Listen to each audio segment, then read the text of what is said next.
bonjour à tous, merci beaucoup d'être présents en si grand nombre. Et comme l'a dit Maxence, je vais vous proposer un petit voyage dans le temps, des premières réflexions sur la création d'un observatoire du fleuve jusqu'à l'EGSL et à ce qu'il est maintenant. Donc, au cours des 20 dernières années, l'EGSL a grandi, s'est développé, il a évolué dans sa mission, dans ses gouvernances. Et cette évolution, c'est aussi le fait d'une adaptation à l'évolution des technologies. En 20 ans, Internet a grandement changé, on en est tous témoins. Puis c'est aussi une adaptation à l'évolution des notions de partage de données, de sciences ouvertes et d'interopérabilité. Donc ce que je vous propose, c'est de regarder tout ça un peu en parallèle et de retracer ainsi l'histoire de l'EGSL, les évolutions en gestion et partage de données. Donc 20 ans cette année, en novembre, en fait, l'EGSL met un organisme, ça ne se construit pas en une année. Donc les premières réflexions pour la construction de l'EGSL, en tout cas d'un observatoire du Saint-Laurent, remonte à bien avant 2005. En fait, dans les fins des années 90, les premières réflexions commencent pour la construction d'un observatoire du Saint-Laurent. Une équipe de scientifiques et d'informaticiens de l'Institut Maurice-Lamontagne, ici à Montjoly, ont travaillé à la mise en place d'un guichet unique qui est destiné aux chercheurs intéressés à obtenir de l'information scientifique. Donc, l'observatoire du Saint-Laurent est au départ réfléchi comme quelque chose d'interne à destination de la communauté scientifique. Robert Siron, qui est le coordinateur principal de l'Observatoire du Saint-Laurent, le mentionne, et je le cite, « Le plus grand défi de ce guichet est de coordonner tout ce ramassis de données pour que le site fonctionne. » C'est un choix de mots que je trouve très intéressant. Puis ce qu'on voit, c'est que bien que les technologies et les normes, la notion de science ouverte aient évolué depuis maintenant 25 ans, le défi principal est toujours là. Il faut réussir à regrouper en un même point d'accès les données, que ces données-là soient compréhensibles, de qualité et qu'elles soient réutilisables. Et bien que créé initialement pour la communauté scientifique, l'Observatoire du Saint-Laurent mentionnait dès ses débuts sa volonté à long terme de s'ouvrir au grand public pour rendre toutes ces connaissances accessibles au plus grand nombre. Et finalement, c'est un souhait qui a vu le jour dans les années d'après, notamment à partir des années 2005. Donc, de 1997 à 2005, l'Observatoire du Saint-Laurent à l'IML se développe tranquillement. Il y a des applications, des outils internes qui sont construits, qui permettent de partager des informations sur des programmes de suivi de l'IML, donc la qualité du fleuve, les températures, etc. Et en 2005, donc à la suite de plusieurs années de discussions, de réflexions, un groupe de travail est mis en place sur la proposition du Technopôle maritime du Québec. Un comité directeur voit le jour avec pour mission d'œuvrer à la création de l'observatoire du l'Observatoire global du Saint-Laurent. Donc ce groupe de travail qui est réuni en comité directeur est composé de multiples acteurs du secteur maritime, d'acteurs gouvernementaux, universitaires et communautaires. Et ces acteurs sont très bien implémentés dans le secteur maritime et du Saint-Laurent, sont toujours aussi, sont à l'heure actuelle, pour la plupart, toujours présents actuellement dans ce secteur-là et en partenariat et en collaboration avec le GSM. Et finalement, c'est en novembre 2005 qu'officiellement est créée la corporation OGSL, avec comme mission principale de créer un guichet unique de connaissances sur le fleuve. 2006, à la suite de la création officielle, c'est l'élaboration de la structure. Donc un plan d'affaires est développé pour définir le modèle de gouvernance et les différents rôles des comités de direction et des comités opérationnels. On va retrouver un comité exécutif et un comité aviseur en support au conseil d'administration. Et on a Joanne Hamel qui est nommée directrice générale et chef de développement web de l'Observatoire global du Saint-Laurent. Donc deux casquettes majeures qui sont nécessaires pour le développement de l'OGSL. En 2007 et 2008, c'est les premières conventions de participation qui sont mises en place. Ça pose les relations avec nos partenaires. Les partenaires restent en tout temps propriétaires de leurs données, mais ils s'engagent à les partager à travers une même plateforme qui est l'Observatoire global du Saint-Laurent. À cette époque, le GSL compte 5 employés à temps plein, dont 3 sont détachés de Pêche et Océan Canada. Et ces employés sont chargés d'assurer la mise en place de la structure opérationnelle, mais également le transfert des connaissances et des technologies qui proviennent de l'Observatoire du Saint-Laurent. Également, il y a des employés détachés du Technopôle maritime qui assurent en support le support administratif et le suivi des activités avec le conseil d'administration. Donc dès le départ, c'était aussi le GSL est construit collaborativement avec un support important de ses partenaires. Ensuite, c'est le dépôt du plan d'affaires officiellement. Il définit le modèle de gouvernance qui est basé sur une organisation collaborative et définit le GSL comme une initiative qui vise à la mise en place d'un portail Internet qui permet un accès intégré et l'échange de données et d'informations portant sur l'ensemble du système du Saint-Laurent. L'objectif, c'est de mieux connaître, comprendre, prédire, analyser et modéliser cet écosystème. Un des objectifs est également de diminuer significativement les coûts collectifs de gestion et de diffusion de données de façon à profiter à l'ensemble des partenaires qui sont producteurs de données. C'est également les débuts du comité aviseur scientifique qui conseille le CA sur les grandes orientations et les partenariats scientifiques à mettre en place. En 2009, ça s'accélère. Deux événements majeurs. Dans un premier temps, c'est le développement du portail, du premier site internet de l'OGSL, donc le portail ogsl.ca. Donc c'est le début de la vitrine numérique avec le tout premier logo, donc des années fin 2010, fin 2000. Ce portail web dispose de quelques applications qui proviennent toutes de l'Observatoire du Saint-Laurent qui a été développé à l'IML. Et ici, qui sont surlignées en gras, il y a quelques-unes de ces applications qu'on retrouve toujours à l'OGSL. Certaines sont dans le même état actuel, toujours très fonctionnelles, comme l'Atlas des courants de Mingan. Vous allez voir sur notre catalogue, il est toujours là, avec son design de ces années-là, mais il fonctionne très bien. Toutes les autres applications surlignées sont toujours présentes sur l'OGSL, mais sous différentes formes. Soit elles ont été combinées ensemble pour des nouvelles applications, soit elles ont été complètement refondues pour avoir un nouveau design qui forcément doit s'adapter à l'évolution des technologies, puis par exemple à l'évolution des cellulaires.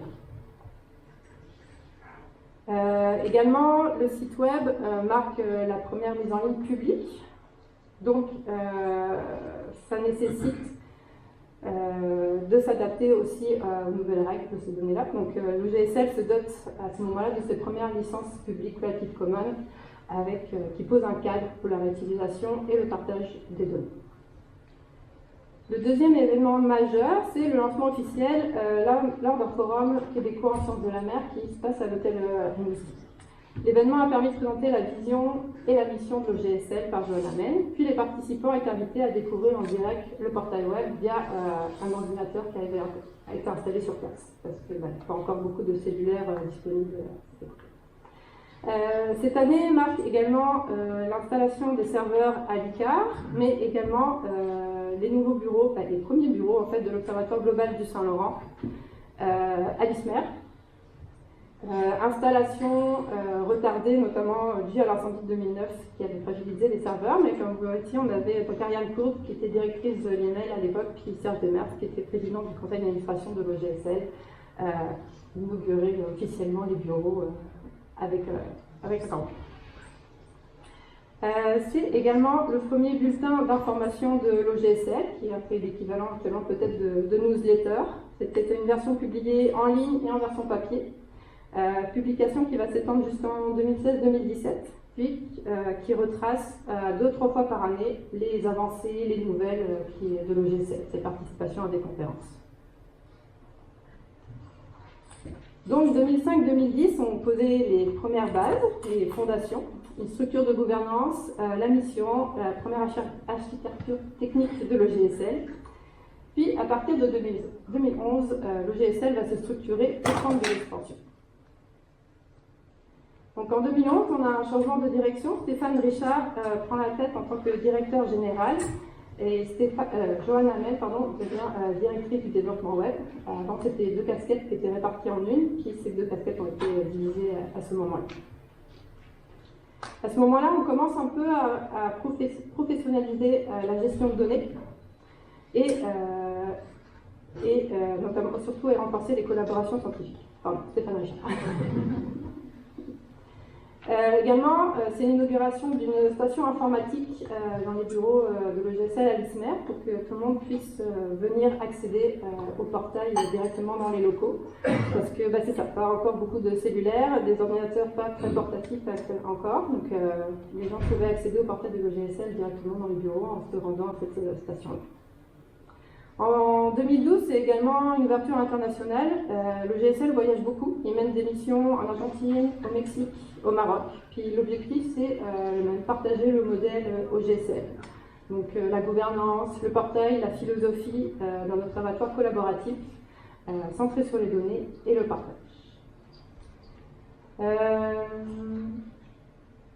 C'est également le lancement de la première application navigation qui est lancée en 2012, donc sous forme de tableau qui retranscrit les conditions du fleuve, donc les marées, les prévisions, le trafic maritime. En 2012 se tient également la conférence Zone côtière du Canada à Rimouski, et lors de cette rencontre a lieu la première rencontre de travail du système canadien d'observation des océans, alors le SCOO, je ne sais pas comment c'est ça. Mais les participants ont jeté les bases d'une structure nationale qui vise à coordonner et valoriser les initiatives d'observation océanique du Canada et renforcer les liens surtout avec les observatoires voisins, notamment ceux du réseau américain IOS. Donc ce sont les débuts du SIOC, le système intégré d'observation des océans du Canada, qui va représenter dans les années suivantes une étape majeure pour le GSL. Puis je ne l'ai pas mentionné au début, mais c'est beaucoup des photos d'archives, donc vous l'avez vu, il y a beaucoup de pixels. On a fait ce qu'on peut pour la qualité des photos.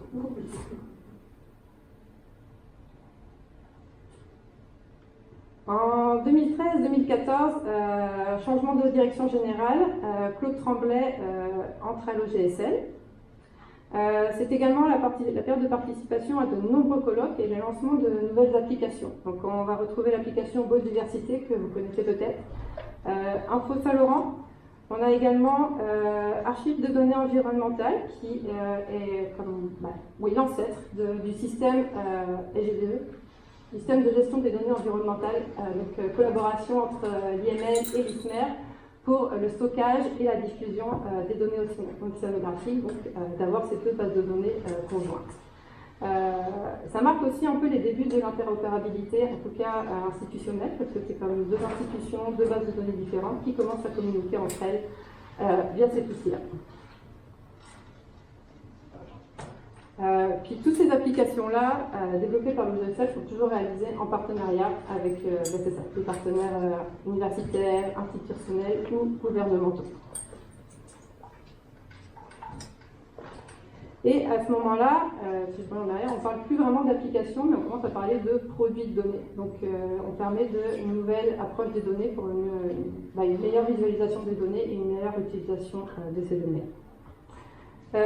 C'est également une mise à jour du site web, version un peu plus dynamique et un peu plus moderne. Et c'est la première phase 1 de la collaboration avec le réseau d'observation des mammifères marins et la création de l'outil de saisie Vigimaris.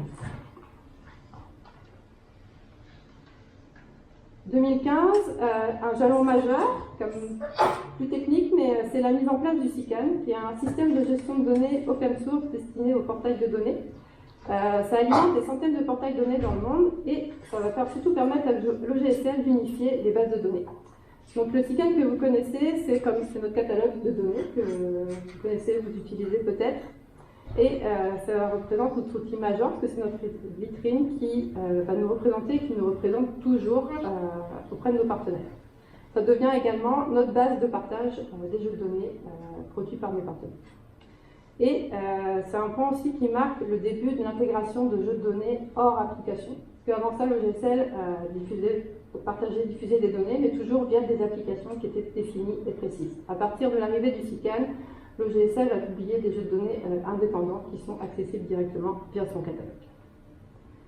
2015, c'est aussi le développement du site internet Notre Golfe, donc un réseau d'innovation multisectorielle pour l'étude de l'environnement du Saint-Laurent.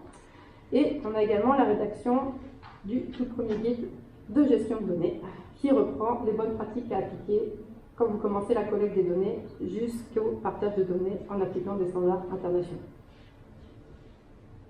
Donc, avec tous ces développements, le GSL commence à devenir un point d'accès central pour le partage de données. La structure, les données, la technologie commencent à s'aligner et désormais, les chercheurs, mais aussi le public, peuvent explorer et télécharger des données sur le Saint-Laurent. Et l'interopérabilité, qui était au début vraiment interne, est devenue institutionnelle. Les années suivantes vont consolider cette dynamique et ouvrir la voie à la science ouverte des données, puis également à l'intégration des principes clairs. Donc en 2016,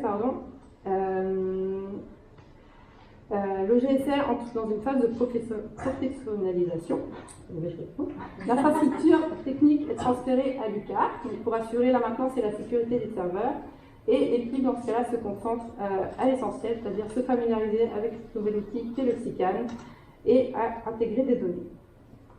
Une nouvelle interface pour le système de gestion des données environnementales et GDE, donc précisément l'archive, est disponible en ligne. Et des améliorations sont faites sur des applications.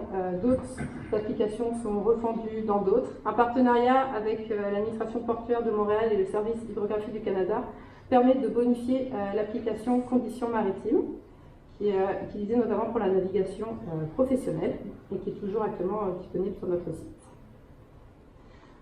En 2017-2018, nouveau logo et nouvelle identité graphique. C'est aussi le lancement de ECAPAN, la première application de sciences citoyennes de l'OGSL en partenariat avec le WWF. C'est une application de sciences citoyennes qui vise à récolter des données sur les sites de frais du Kaplan. Ces données ensuite qui peuvent être utilisées notamment par des chercheurs pour avoir une meilleure compréhension du cycle de vie du Kaplan. En 2017, c'est aussi le tout premier partage de données d'un étudiant en fin de doctorat. Avant ça, c'était beaucoup des données de programmes de suivi, comme des bouées, des programmes de chercheurs d'email ou des données d'archives. Donc, 2017, premier étudiant en doctorat, Nicolas Lecor, donc initiative encouragée et soutenue par Québec Océan, qui a permis la diffusion de ce jeu de données-là, qui est le tout premier, qui maintenant on voit que c'est devenu beaucoup la norme. Puis cette initiative, c'est ça, a aussi montré qu'il y avait un changement de culture qui commençait à s'instaurer dans la communauté scientifique, notamment sur le partage de données. La plus-value du partage de données est beaucoup mieux appréhendée, perçue, puis on comprend le bénéfice que cela peut apporter que ces données-là soient partagées de manière suivant des bonnes pratiques pour permettre leur réutilisation. Voilà. Initiative qui est ensuite encouragée de plus en plus, notamment par Québec Océan et l'OGSL à la suite de cette première publication avec des ateliers de communication pour renforcer cette publication. 2018 marque changement de direction avec l'arrivée d'Andréane Bastien à la tête de l'OGSL. Et en parallèle, on adopte également les principes clairs et clairs qui garantissent la traçabilité, la réutilisation et la gestion éthique des données. L'interopérabilité franchit une étape à l'OGSL, ça devient plus quelque chose de sporadique, c'est devenu la norme. Tout ce qu'on va partager, les données deviendront interopérables avec les systèmes internationaux. En 2018-2019, étape phare, le système intégré des océans du Canada devient concret. Donc c'est la création du CIOC, ou CIOS, on l'entendait beaucoup mentionner aussi dans sa version anglaise. Et le GSL devient officiellement l'une des 3 associations régionales du CIOC. Donc c'est un tournant important pour le GSL, le partage de données et l'interopérabilité s'étendent et deviennent nationaux. Et on échange et on collabore désormais avec les plateformes du CIOS Pacifique et du CIOS Atlantique, selon des formats et des API communs. Donc de nouveaux développements nationaux se développent, de nouveaux outils, de nouvelles applications, toujours dans le but de faciliter le partage de données, mais également la visualisation. 2018-2019 marque aussi la phase 1 du programme sur les données environnementales côtières de référence, ou PDECR, ou PESREIN, en fonction de l'acronyme. Ce programme où le GSL a le rôle de colliger l'ensemble des données des projets à l'échelle nationale. Donc, là, vous voyez un aperçu des données colligées au sein de ce programme-là. Et ce sont aussi les débuts d'uniformisation de la saisie d'informations par les partenaires, le tout développé avec les régions du CIOC. Donc c'est le tout premier formulaire de saisie de métadonnées qui est créé en collaboration, notamment pour homogénéiser l'ensemble des métadonnées à l'échelle nationale. L'équipe s'agrandit, un peu plus de 10 personnes, commence à remplir de plus en plus les espaces à l'ISMER. 2020 marque les 15 ans, avec la campagne de communication au cœur des données. C'est aussi l'année de création des tout premiers DOI qui sont associés à l'OGSL, avec l'adhésion de l'OGSL au consortium DataSite du Canada. Donc, les DOI, ça fait partie des identifiants pérennes qui permettent d'assurer la traçabilité en permettant d'identifier et localiser un contenu en ligne. C'est aussi la nouvelle politique de confidentialité web pour protéger les informations qui sont mises en ligne. Et ces politiques de confidentialité font suite à l'évolution des technologies, à l'évolution d'Internet, mais également à l'évolution des lois provinciales et nationales. 2020, c'est aussi le lancement officiel du catalogue du CIOC national, donc bâti sur le même modèle que l'OGSL, donc avec un SICAN. Les CIOs Pacifique, Atlantique ont exactement le même modèle, et le catalogue national permet de centraliser l'ensemble des données partagées de chaque région en un seul point d'accès commun. Donc l'ensemble des données océanographiques du Canada devient maintenant accessible via un seul point d'accès qui est le catalogue du CIOS national. 2020 marque aussi le début de l'abandon des serveurs physiques. Les technologies évoluent, l'info nuagique se développe, donc l'OGSL commence à migrer sa structure vers l'info nuagique et abandonne peu à peu ses serveurs physiques. 2020, c'est aussi le début de la pandémie, donc c'est toute une adaptation des équipes de travail, des méthodes de travail, donc on s'habitue aux réunions Zoom et au télétravail. Donc à ce moment-là, le GSL a quand même atteint une nouvelle maturité, notamment technique et scientifique notamment via la nouvelle direction d'Andréane Bastien et par l'engagement de scientifiques de données qui se spécialisent dans les normes de gestion de données qui permettent de développer une expertise en sciences de gestion de données spécifique à l'OGSL, chose qui n'était peu présente avant. Désormais, pour la suite, c'est consolider toutes ces structures-là et ces systèmes de partage de données. En 2021, le nouveau formulaire de métadonnées, créé en collaboration avec le CIOC, formulaire que vous connaissez sûrement si vous partagez des données avec nous, qui a été conçu pour faciliter la vie des partenaires, mais aussi des scientifiques de données et des développeurs. Ce formulaire-là permet de rendre l'ensemble des métadonnées interopérables avec l'ensemble des catalogues nationaux et internationaux. Également, changement un peu de paradigme, les équipes de développement de l'OGSL travaillent de plus en plus sur des outils dans le but de faciliter et d'automatiser la gestion de données en collaboration avec les scientifiques de données de l'OGSL. Donc c'est le début de notre série de grands outils, avec notamment le grand validateur qui nous permet de valider et de vérifier des données de biodiversité, donc notamment de vérifier si c'est les bonnes espèces qui ont été identifiées, est-ce que c'est les bons termes, la localisation, des dates, etc., des mots-clés. Donc des outils qui sont très utiles à l'interne pour nous, qui font gagner vraiment beaucoup de temps aux scientifiques de données, notamment pour la gestion de des données qui sont partagées par nos partenaires. Un aperçu du grand validateur. C'est aussi les débuts d'AirDAP. AirDAP qui est un serveur de données qui est développé par la NOAA et utilisé à travers le monde par beaucoup de portails de données. Ça offre un moyen simple et cohérent de télécharger des sous-ensembles de données scientifiques dans plusieurs formats, également de faire des graphiques et des cartes. C'est la définition de AirDAP. Je vous en laisse juste. La relation avec AirDAP, en tout cas l'OGSL et on sait pour partenaire, c'est un peu amour-haine. Est-ce que c'est vraiment facile d'utilisation? Peut-être, mais promis un jour, on va travailler à faire une interface qui la rend vraiment belle, qui facile d'utilisation. 2021, c'est aussi les premiers cafés de données en partenariat avec le réseau Québec Maritime et la TMQ, Technovogue Maritime Québec. 2022, on déménage, on a vu que l'équipe avait grandi, puis l'équipe commençait à être serrée dans les locaux de l'ISMER. Donc le GSL quitte les locaux universitaires pour s'implémenter au centre-ville de Rimouski. La collaboration et le travail conjoint avec le CIOC se poursuit avec la création d'outils communs comme l'explorateur de données qui vous permet de valider l'ensemble des données océanographiques disponibles au Canada. C'est également l'implémentation des variables essentielles océaniques qui sont établies par l'organisme international du GOOS, qui est le Global Ocean Economic System. Puis ces variables permettent une meilleure catégorisation et une classification des données océaniques qui favorisent leur diffusion, leur partage et leur réutilisation. On lance également de nouvelles applications, comme l'explorateur des espèces du Saint-Laurent, mais également Altoxic.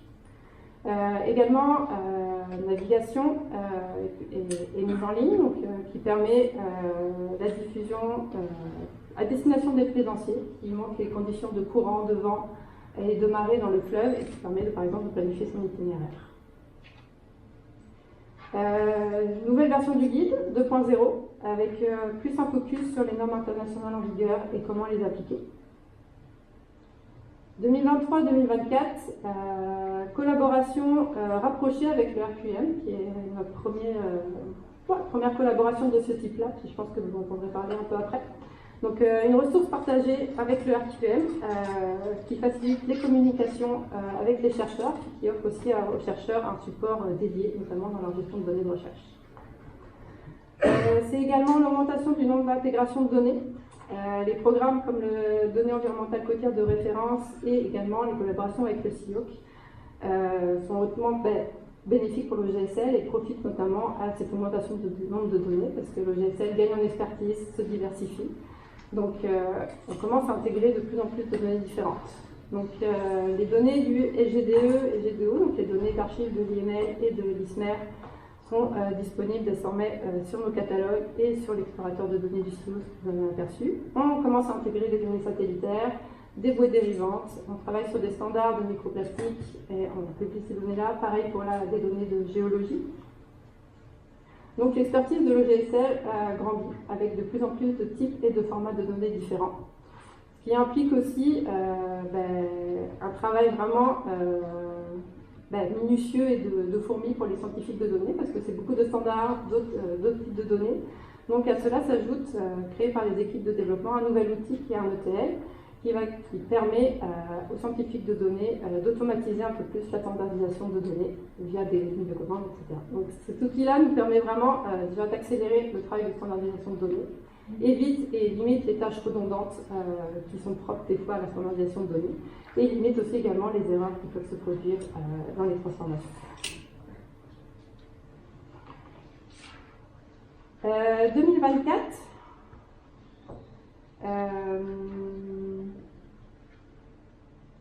un nouveau projet phare avec la supergrappe des OSI, supergrappe de calcul des océans, supergrappe des océans du Canada, bâtir des fonds. Objectif, développer et intégrer de l'intelligence artificielle dans la gestion de données. Pour ça, nos équipes de développement travaillent en collaboration avec les scientifiques de données pour évaluer les besoins et la pertinence d'implémenter l'intelligence dans tel ou tel outil et comment. Ces équipes décortiquent et se forgent une expertise en intelligence artificielle, parce que c'est tout nouveau aussi pour le GSL, donc le GSL s'adapte et c'est ça, prend le train pour l'intelligence artificielle. Et le premier objectif est de faciliter l'extraction de métadonnées à partir de documents PDF.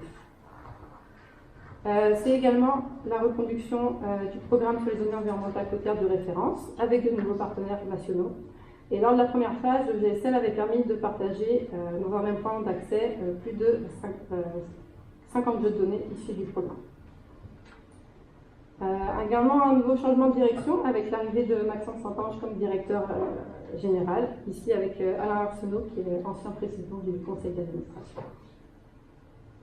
Et finalement, 20 ans, aujourd'hui, 2025, donc on est fin 2025, c'est bientôt Noël, mais cette année, beaucoup de choses se sont passées comme malgré tout. Donc nous avons publié un nouveau guide de gestion de données, qui est non plus statique en format PDF, mais dynamique. Vous pouvez interagir avec, naviguer dans plusieurs sections, et qui reprend vraiment les pratiques de base en gestion de données, dès la collection, puis comment organiser vos fichiers sur vos ordinateurs. C'est également l'intégration de nouvelles données, notamment des orthophotos en collaboration avec l'IML, donc des photos qui vont couvrir tout le Saint-Laurent et le Golfe. Également, le CIOC continue son évolution et sa consolidation. Désormais, le CIOC est un bureau national, bureau coordinateur national, en commun avec les autres régions. Une nouvelle application arrive d'ici quelques semaines. Vous pourrez aller voir nos équipes, mes collègues, etc., qui pourront vous montrer directement un aperçu sur leur téléphone. Soyez prêts. Nautilo reprend va montrer en direct les conditions de courant, de vagues, de marée sur le Saint-Laurent. C'est l'application Conditions maritimes 3.0. C'est la nouvelle avec une version beaucoup plus, c'est ça, déjà compatible avec les téléphones dynamiques et modernes.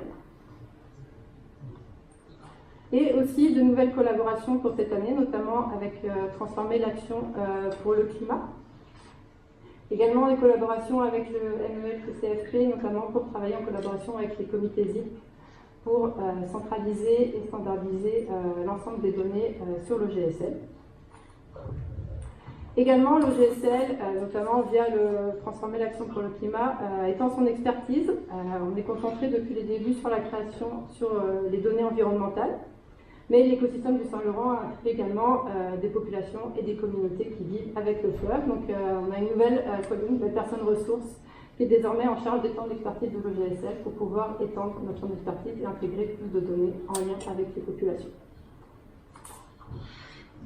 Donc, depuis 20 ans, le GSL a compté 54 personnes employées, 167 partenaires qui ont collaboré et qui collaborent encore avec le GSL depuis 2005, 384 jeux de données publiés sur le catalogue, avec des données qui grandissent de jour en jour, et environ une vingtaine d'applications développées par les équipes dev et data, donc que ce soit des nouvelles applications vraiment sorties de terre ou alors des refontes ou des listes d'applications.